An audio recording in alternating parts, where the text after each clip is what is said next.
Hello, all you happy innovators out there. How are you doing this week, huh? How you doing? What are you doing this week? You staying busy? You getting things done? You know, right off the bat, I want to commend you. If you're listening to this episode, especially after the past couple of episodes, I want to commend you for sticking with me. Because the past couple episodes, I know, were a little bit weird and kind of pushing the limits a little bit. And so if you're still with me, thank you for your loyalty. Thank you for your open mind. Thank you for being a happy innovator. Thank you for sticking with me. It means a great deal to me. Now, I figured, that since the past couple episodes, were really probably kind of challenging for you guys, I decided that if you were willing to go with me that far, that you probably wouldn't mind going a little bit further. Now, if you think that the flat earth is weird, or if you think that the Shroud of Turin is outrageous, then brace yourself, because we're going to go maybe even a little bit weirder today, all right? And, I suppose I could probably call this episode, thought experiment number 4 or something, or 5, whichever one I'm on. But it's not really a thought experiment, It's more like these theories that I have, all right? And I guess we can just jump right into it, Now, today I'm going to talk about this thing, this phenomenon, this creature that people all over the United States of America, particularly in the Great Lakes region, and even people all over the world are claiming to see, and it's called Dogman, Dogman. And what these people are claiming to see is this creature that resembles in many ways the classic Hollywood werewolf. Yeah, that's right. Werewolves. Now, I know that sounds outrageous, but I'm not a natural skeptic, and I'm not gullible either, at least not all the time, I guess there's just a part of me that doesn't have a problem accepting the fact that there is a supernatural element to human existence. I believe that wholeheartedly, So when someone shares a story with me about something that seems, unbelievable, spiritual in nature, ghosts and aliens and all those kinds of things, not a problem for me. It's not a problem for me. I don't have a skeptical core, I want to believe, I want to believe, and I do believe it. And frankly, if you're the kind of person who doesn't believe in the spiritual realm and ghosts and things like that, man, I just cannot understand that. I don't understand how a person could live a human life, a human existence, and not experience in some way some kind of invisible or supernatural aspect or event in their life, especially if you've loved someone or you've been loved by someone. There's a lot of intangibles there, that I personally have never had a problem believing in, and I've been ridiculed for it too. So I'm used to that, and I don't really care.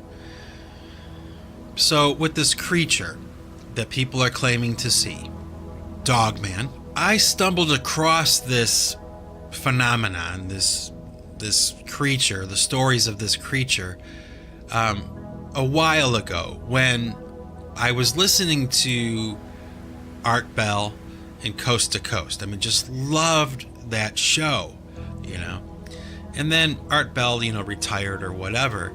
So I started to search for something to fill that void, okay? Because I work on my computer a lot. And even though I'm making music and stuff, a lot of the time, it's technical stuff. So I'm working on things, and I like to listen to people talking while I'm working. And I stumbled across this show, this podcast, called Dogman Encounters Radio, okay? And, I listened to a couple of episodes, and the guy who hosts the show, it's kind of like his brainchild. His name is Vic Cundiff, okay? And this guy has one of the best radio voices I've ever heard. And he treats his guests with dignity and patience and compassion, much like Art Bell, okay? And truthfully, personally, I feel that a lot of the appeal of Art Bell was the fact that he was willing to be so patient with his guests. Vic Cundiff has this gift. Anyway, if you listen to the very first maybe 1, 2, or 3 Snowflake 33 episodes that I did right when I first started, way back in the day. Now, if you listen really closely, I have to admit that what you're hearing me do is like my best Vic Cundiff impersonation, okay? I mean, this guy inspired me to start podcasting. That's how good his voice was, okay? And how good his show is, too, okay? Because trust me, it's really good. Especially if you're the kind of person who's willing to suspend their disbelief and just listen to what people have to say, and regardless of how outrageous it may seem. In fact, it wouldn't surprise me if some of you happy innovators have already stumbled across the Dogman Encounters radio thing, and you could probably tell me more about it. But anyway, back to this discussion about this creature. So this creature that people are claiming to see, this Dogman, it has the head of a dog, it has the body of a man, but covered in fur. The legs are like a dog, but the arms are like a man. Again, covered in fur. They have long claws. Some of the reports say that they have yellow, amber-colored glowing eyes. And this creature is terrifying to people when they see it. I mean, they're actually traumatized just by seeing it, okay? Because it's that unreal and that surreal that it scares them, okay? Now, as far as I know, there aren't any real claims that this Dogman has attacked people and killed them, okay? I suppose there may be some claims that human remains have been found, or bones, or something like that, and I'm not sure about that, okay? But there have been a lot of people in past history, that have claimed to see this creature, okay? And there are a lot of people who believe that the werewolf myth, the story of the werewolf, comes from this Dogman creature, okay? And there are records of it that date pretty far back, at least into U.S. history and folklore from other countries about this creature. But what I find interesting is that there seems to be, according to what people are reporting and claiming, there seems to be an uptick in this creature appearing in front of people, Okay? And the claims that people make kind of lead me to believe that this creature is of a supernatural origin. Okay? Maybe, maybe not. It might be a tangible creature. It may be an apparition. It may be an interdimensional being or something. It may not exist at all. It may be a figment of their imagination. But I doubt it. I doubt that. Okay? And this show, Dogman Encounters Radio, is dedicated to the testimonials of people who claim to have witnessed this creature, this Dogman. Okay, so they'll come onto his show and they'll tell their story of what their experience was. And Vic Cundiff is really good about letting people just talk, okay, and tell the story. And if you're the kind of person who believes in those kinds of things, or is at least willing to suspend your disbelief for a little while to be entertained or something, it's really great listening. Trust me. Especially episode number 66. That episode is pretty good. I think it was the first one that I listened to. And I was roped in. I mean, right from the very first episode. But anyway, this theory that I have, okay, is that there seems to be, in recent years, maybe the past 50 or 60 years, there seems to be an uptick of reports coming from people all over the world, really, but mostly in the Great Lakes region of America, of the United States, people seeing this creature. And I kind of have to ask myself the question, why? Why now? Why the past 60 years or so? And the theory that I have is this, okay? Now, back in, I don't know, maybe the late 1930s or early 1930s, there were these nuclear tests that they were conducting out in the desert of New Mexico, near Roswell, New Mexico, actually. It's kind of a famous spot, Roswell, New Mexico. Now, they conducted several tests out there in the desert, okay?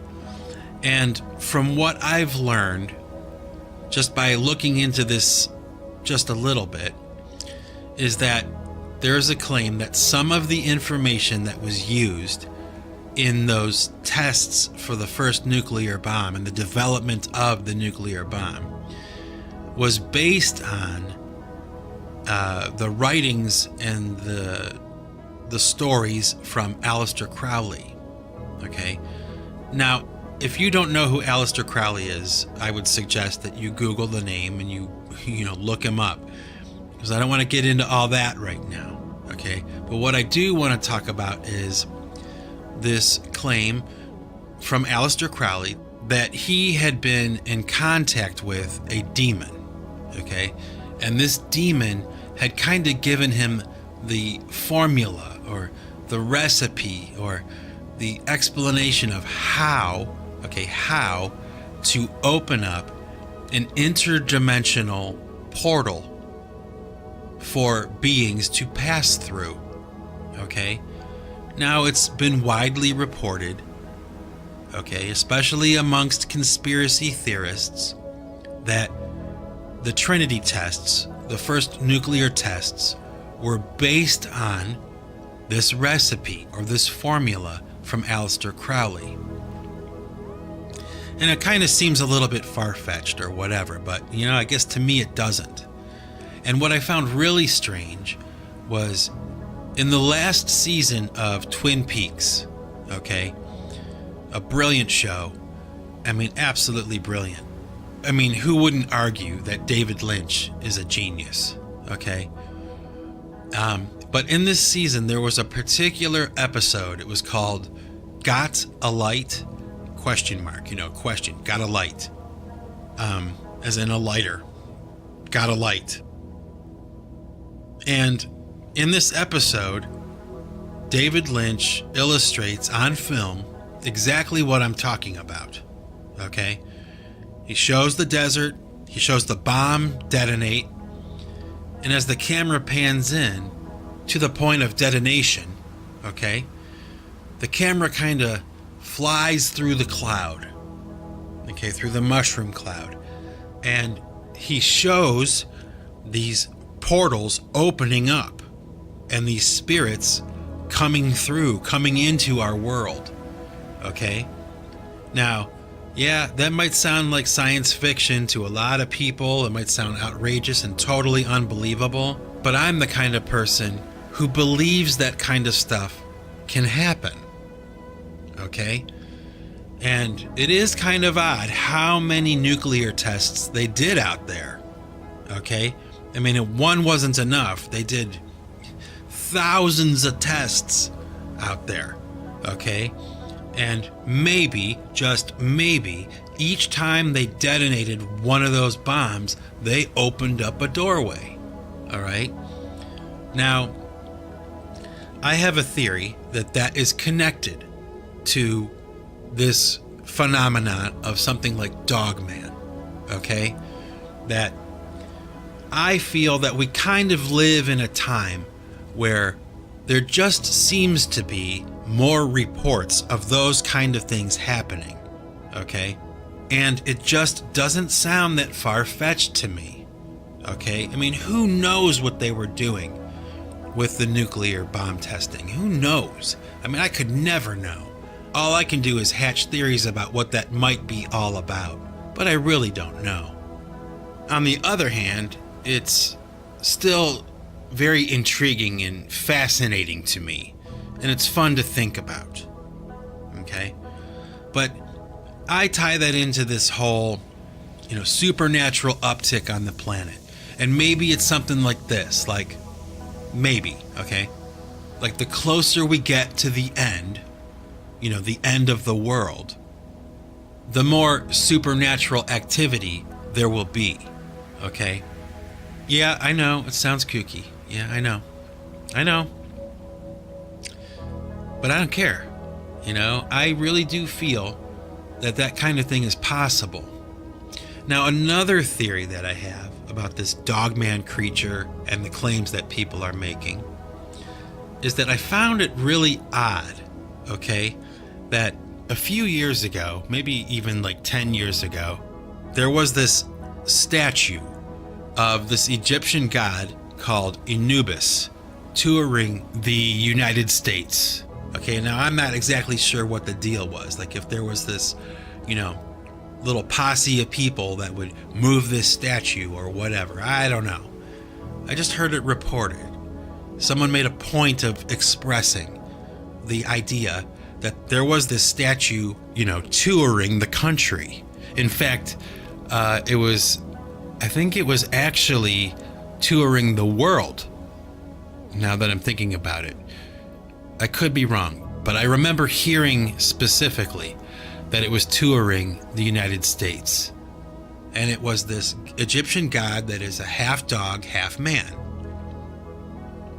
And I just kind of made that connection that maybe this statue is somehow connected to this whole Dogman phenomena. These people seeing this half dog, half man creature or whatever it is. And actually, one of the witnesses on Dogman Encounters claimed that when he experienced this creature, it actually spoke to him in Egyptian. Like it mumbled some kind of phrase in Egyptian to him. Pretty weird, huh? Can you imagine that? I mean, it would be freaky enough to see something like, a werewolf, but then to have it speak to you and, say something to you in Egyptian. That's got to be a pretty freaky experience, to say the least. And like I said before, when people see this creature, they are traumatized just by seeing it. And as far as I know, there aren't any claims of people being attacked or killed by this creature. They just see it. And it might pursue them or something, but it never really harms them. It just scares them. And I don't know quite what to make of that, you know? I find it fascinating. And if not anything else, it's at least entertaining to think about, you know? I mean, of course, there's the, I guess the biblical teaching that knowledge of wickedness is not wisdom. But I just find it really fascinating. And I find this show, Dogman Encounters, to be something that is intriguing to me, okay? I mean, some of the accounts from some of these witnesses are a little bit sketchy. I'll admit it, okay? And there's the strong possibility that some of these people are just simply delusional and they're seeing something that's not there. But I don't think that's the case all the time, okay? And you may or may not disagree with me. I don't know. But I just find it fascinating. Something to think about, you know? The possibility that somehow, through those nuclear tests, they opened up some kind of pathway that most people either are unaware of or just do not believe in, okay? And I understand that. I do. It's hard to believe. It's hard to imagine. But maybe that's what happened. And maybe that would explain a lot of the things that seem to be going on the planet right now. A lot of them are very strange,